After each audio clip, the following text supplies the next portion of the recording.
Yeah, there are other areas also we found that where emotional intelligence can be applied very well, say for like conflict resolutions, how to enhance the coping capacities of peoples in organizations, and how to build through social supports for transition and to manage crisis in organizations. So, recently also we developed and published a book chapter in the Routledge Handbook of Psychological Resilience.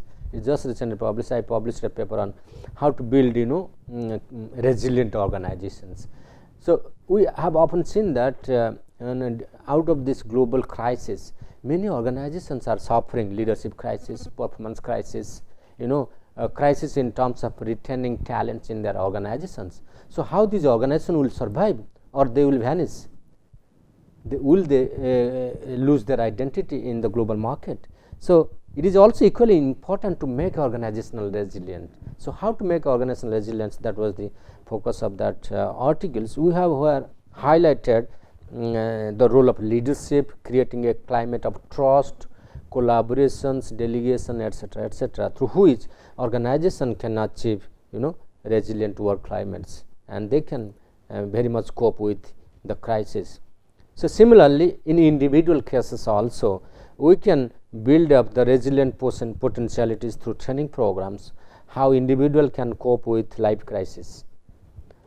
Positive contributory services, say for example, within the class or crosses tutoring, mentoring classroom, school, community service as peer mediator, assistance for poor students, orientation for new students. These are some of the programs one can check out. Say for examples like a few years back, I do not know whether it is there in our system or not, that is called orientation OP.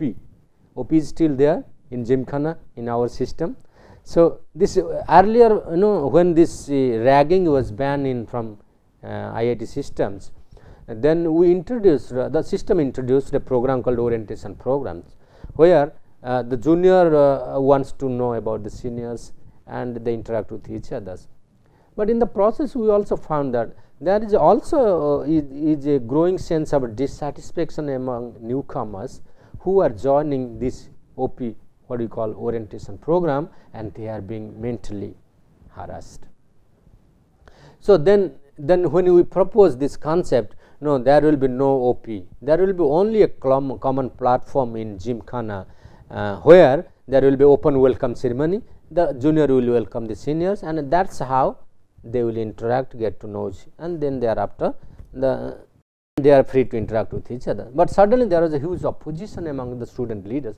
Sir, this is a tradition we have developed over years, how can we stop it? And if you do not conduct these orientation programs, there will be depression among newcomers. How they will suffer depression? Sir, there will be less interactions, they will be nobody will come to them, they will not go to anybody. So, is that the only platform that the students will get a chance to interact with you during orientation program? How much time you get for orientation? Maybe 1 hour. Is that enough to know each other? You are catching hold of them during the sports and games. You are catching hold of them during your class hours. You are catching hold of them during other societal activities, like you have a musical society, your dramatic society. There are plenty of platforms where you can exchange, you can interact with each other. But why is the necessity of OP? No. But surprisingly, they say that, sir, you do not know, this is also a platform where the junior can develop their resilience potentialities. How? Sir, when they will be asked tough questions, so they will also try to cope, how to cope with tough situations. So, although it was looking very funny, but anyway, there is a hidden message that is being passed to the juniors. So, but looking at the lighter side of it, we say, okay, you can carry on, but never harass mentally them. But similarly, there are many other programs where you can create resilience capacities, like giving them tough job. Okay, you go to a nearby village and build a road. There you can you can judge their team spirit, their leadership skills, their coordination skills, so etc., etc. So, that is why the students often be related to community services. Well, this is in a nutshell that I have developed this overall framework, and in fact, in the some of the areas we are working on. However, till date we have not reached at the empirical evidences to validate this model. However, every reader is free to work on this model, and you can apply your thought of observations and build up your own theoretical framework how EI could be used in the best way to make best use of it in terms of EI outcomes, such as like stress management, health, reducing pressure and conflict, establishing health, well-being, performance, productivity, and the overall effectiveness of individual and organizations. So, I would like to all of you to do this task, that you work on this proposed model. You have gone through the whole framework of emotional intelligence and its allied disciplines, and well, you can develop a theoretical frame out of your understanding about emotional intelligence, health and well-being. So, this is a small assignments for all of you, those who are taking this course as a study proposal. Well, before concluding the session, let me say something about how we can make most of our emotional experiences, what we call emotional situation, how we can benefit by the help of emotional intelligence. Yeah, when we talk about making the most of emotional experiences, how your emotional experiences has affected you, what kind of lesson one has learned from it, and how that lessons has been beneficial for the growth and development of an individuals, or whether it is students, whether it is parents, whether it is working executives in organizations. A recent research suggests that both positive and negative emotions determine how adaptive we are in our daily lives. There is a very famous scale available in the market also, or in scientific research, a scale called PANAS. This is called the PANAS scale, positive affective and negative affective scale. So, this gives an indication of your happy state of your mind. So, if you undergo these scales, so how positive and how negative you are, that will reflect. So, this scale has a shorter form, also has a longer form. So, let me just give you just a slice of it, that if you try this scale also, you can get to know your own status of your positive and negative perspective about your life. Say for examples, take a moment to think of the various events occurred in your life during the last 6 months, and respond how frequently you experience each of the emotions, right. So, how you have experienced, like interested, have you experienced it? Never, rarely, sometimes, moderately, quite, frequently, high. If you can rate them on from 0, 1, 2, 3, 4, 5, 6, 7, something like that. So, then you can categorize and get a score on this. Say for interested, say if I am scoring frequently, yes, 6, I am giving it 6. Distressed, rarely, say for my score is 2. So, that means 6, then you can say plus 2, then excited, you can add on your score 5, 6, 7, something like that. So, likewise you can rate each domain, each dimension, and get a score for that. How much you have felt guilty? So, that will decide how many errors you have committed in your life, and that is deciding the state of affairs. Are you really living in a state of guilty, and that is killing your inner conscience, etc., etc. Then have been strong.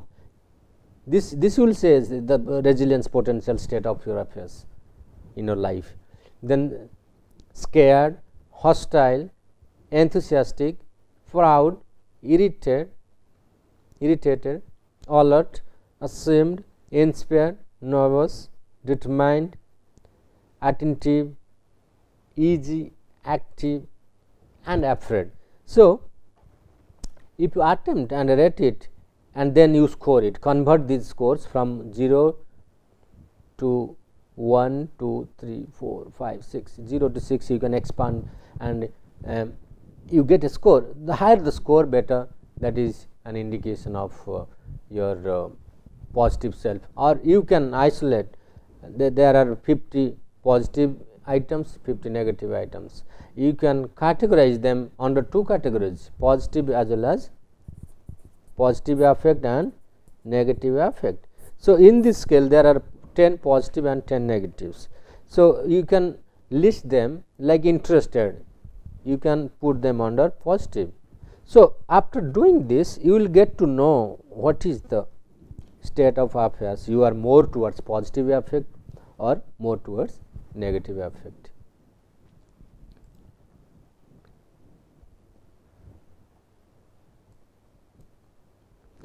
So, how people make the most of their emotional experience, that is how they handle positive and negative experiences in a manner that leads to positive outcomes. This is the important focus of this lecture here.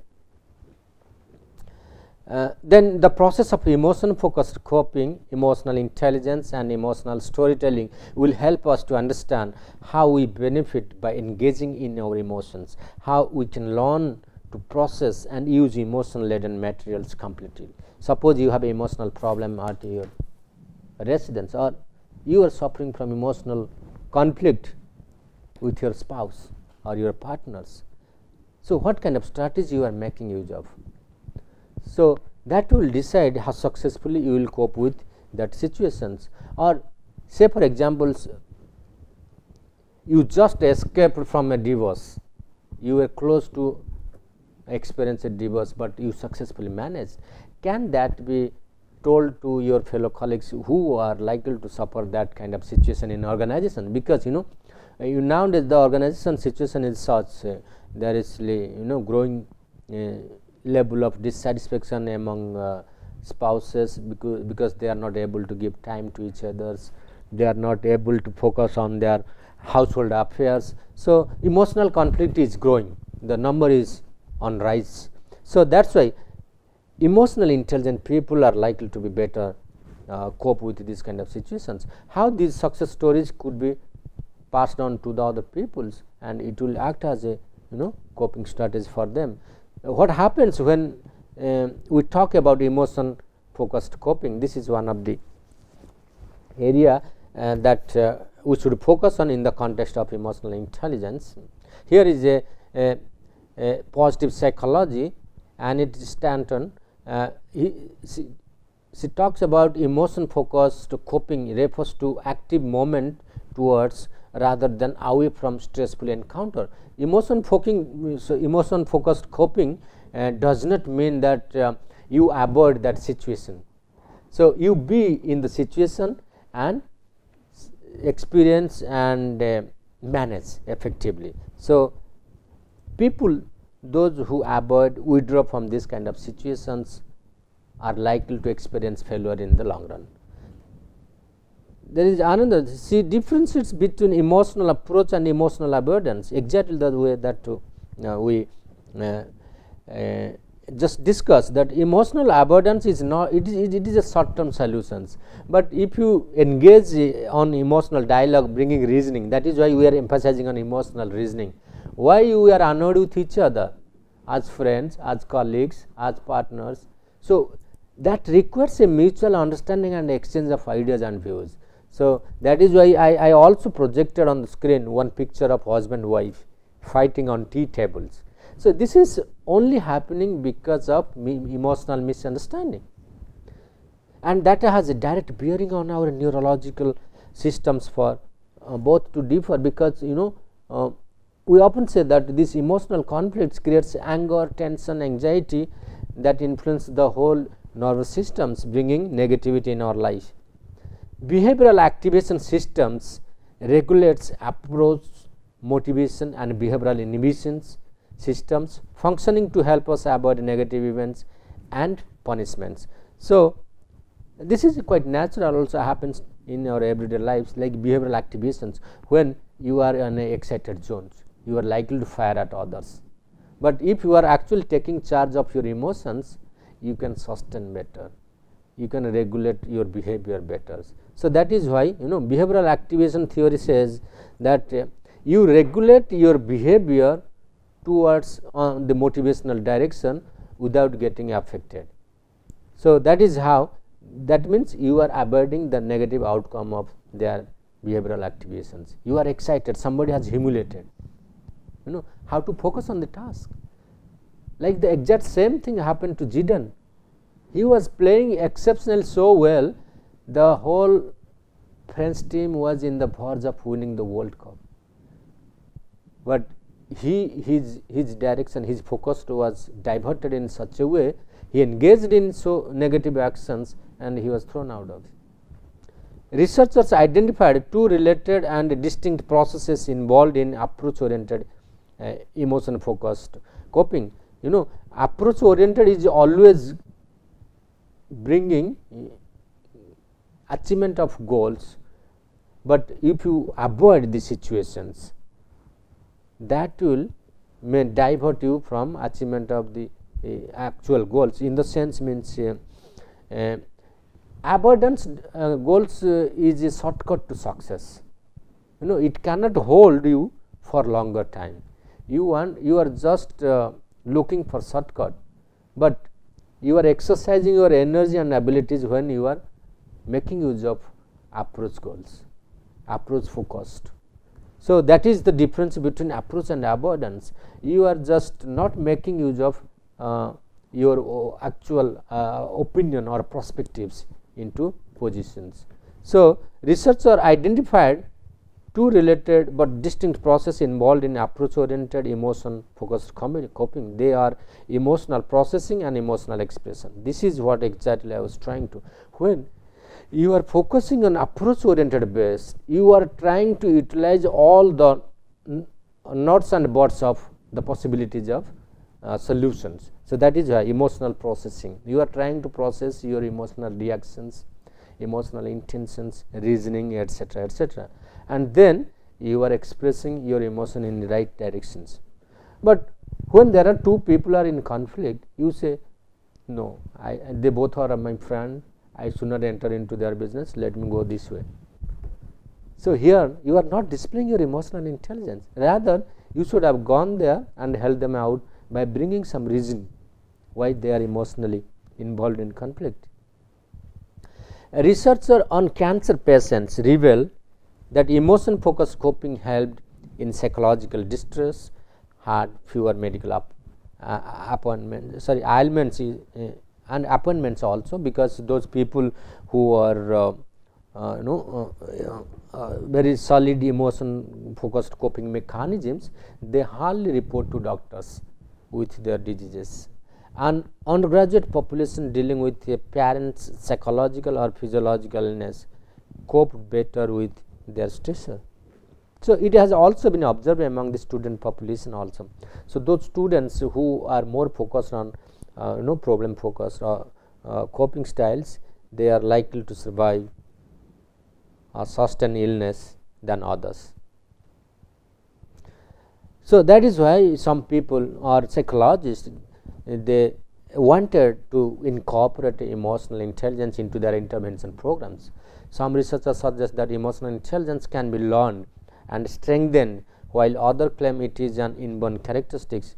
As you also that when the mother extend her arms towards the newborn baby, and the baby equally gives a smile and comes forward. So, looking at that state of affairs, we often say that it is inborn, but actually in reality we have seen that even people those who are low in their emotional intelligence can develop their emotional intelligence by training, by exposure, by learning, etc. So, the role of emotions like emotional processing, even in personality effects, mood effects, etc., etc., types of emotions, primary emotion, negative emotions. We have already discussed about this. So, let us go further about how emotional intelligence can be developed. Like nature versus nurture principles we have already discussed, but let me just recapitulate briefly that the nature aspects refers to our genetic aspects or the hereditary aspects, but the nurture refers to our training, our education, socializations, etc., etc. So, since emotional intelligence is more of interpersonal in nature, so nurture matters here more than the nature impact in the development of emotional intelligence. Like recognition of multiple intelligence, even the growth of emotional intelligence can be traced back to the multiple theory of intelligence, where Howard Gardner tries to talk about intrapersonal and interpersonal intelligence. So, intelligence as a cognitive mental ability, although has been conceptualized to help us to understand or provide a base for reason, but human emotions are so complex, it is very difficult to reason out, but rather to understand the state of affairs that where culture, our social interactions and the person in contact matters a lot. So, that is why the whole interpersonal process is very important to understand. So, this framework of emotional intelligence has been derived from the hardcore emotions, how there are different dimensions have emerged out of this concept of emotional intelligence. So, starting from the emotional self-awareness, emotional expression, awareness of others, which gives rise to emotional reasoning, and that helps us managing our emotions, emotional management of others, because when you develop an understanding of managing emotions of yours, and then you develop displaying empathy towards others, and as a result you develop a sense of control at the time of emotional turmoil. So, all these competencies or abilities have affected the decision making process, performance and behavior as a whole. So, this is one of the scale that we are talking about. The Wong's emotional intelligence scale is based on self-report measures, has 4 dimensions. It talks about emotional appraisal and expression of emotions in self and self, then appraisal and recognition of emotion in others, regulation of emotion in the self, and use of emotion to facilitate performance. In addition, there is another method what we call sociometry. This can be also a tool for measuring one's emotional intelligence. Sociometry, it is a very simple method. Even I used to do this small exercise while talking about self and personality in the class. What do you know about yourself? So, let us know about who is the best or the most popular person in this class. So, simply you ask, can you write down the person whom you know on the basis of your ratings, like 1, 2, 3. Please select 3 persons that you know best. So, on the basis of socialization, their interaction, friendship, etc., etc., people will name each other. So, out of that we can find out who is the best person.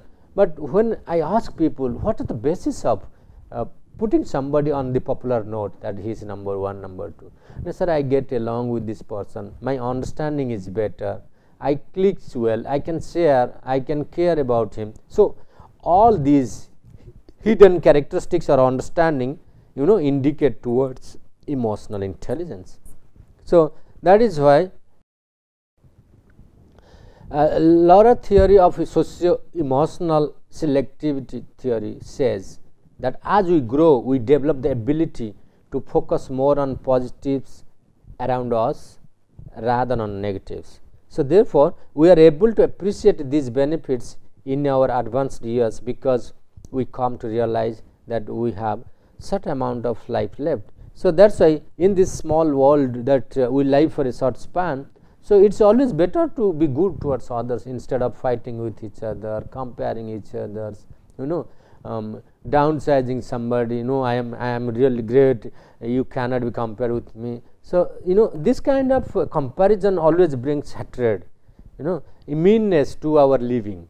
So, that is why Laura focuses on that. It's always better to have a positive perspective about your life, and that will create a good positive atmosphere for our future. Young and older people differ in the way they manage emotion laden materials. It has been seen that older are better in managing emotional turmoil situation than the younger, because experience matters a lot. Younger participants attend to negative images more quickly, whereas older participants oriented faster to images laden with positive emotions. This is exactly when I given an example that you respect a person who has humiliated you in front of others. How do you react? Many people say, sir, I will not leave. I will also react in the same way. Some people say, I will, sir, forgive and forget. Some people say, sir, I will come back fast, I will bounce back faster. Some people say, sir, I will stay for a while, then I will react. But see, these are four different ways of reacting. But I used to find people, those who are experienced and little bit older in their age, they have a positive aspect than the younger who have a very reactive approach towards the situations. So, and this is exactly also here Laura has find the same pattern of findings in terms of emotional situations. One study discovered that older participants were more able to savor positive experiences for longer period of time than younger participants. Exactly, I asked the young students in the class, so how long you remember your birthday celebrations? You cannot imagine, maximum 1 or 2 days, then thereafter everything comes. And that is how the young population do not value much about the positive things that happens. But yes, then when I ask, you had a fight yesterday in the tennis court with your friends, how long it is going to last? Sir, I don't know, it may last for a month, week, maybe a year. So that shows how weak these young guys are there when the emotional negative experience of negative emotions comes to them. Another one is, we can assess one's emotional state of affairs, whether it is health, illness or happiness. We can also assess the status of resilience, optimism, reality testing. These are certain characteristics also we can observe from one's storytelling. This is what is called the Pennybaker paradigm, a mode of processing intense negative emotions. In study, writing about a traumatic or a non-emotional topic continuously for 4 days without regard to the spelling, grammar and sentence structure. You ask, please note down what is happening during the last 4 days. You will find tremendous emotional experiences. Same thing like what happens in the Titanic events, or even if you can relate the Bollywood movies like what happens in the border, and that is now happening after 70 years of separations. What is happening between India and Pakistan? We are not yet able to forget our negative impacts. India has moved on, but Pakistan has not. So, yeah. So, it summarizes that through storytelling methods, we can release our pent up emotions also. When you share the fight between, say for as a wife, you had fight with your husband, as a friend, you had a fight with your other friends. So, when you express the same incidents with others, you will be able to release your tension. Then your friend will come forward with emotional solace. Please don't mind, we are here with you, nothing will go wrong with you anymore, we will help you out. So, this is how we release our tension, anxiety and stress, and that is how we establish our emotional stability. What we call another also, otherwise we call it emotional stability, or this is another sign of one's emotional intelligence. And storytelling, emotional storytelling plays a very important role. This is one of the small exercise, like even you can ask people to write a small exercise on expression of gratitude. Expression of gratitude. Please write a letter to your parents. Please write a letter to your parents,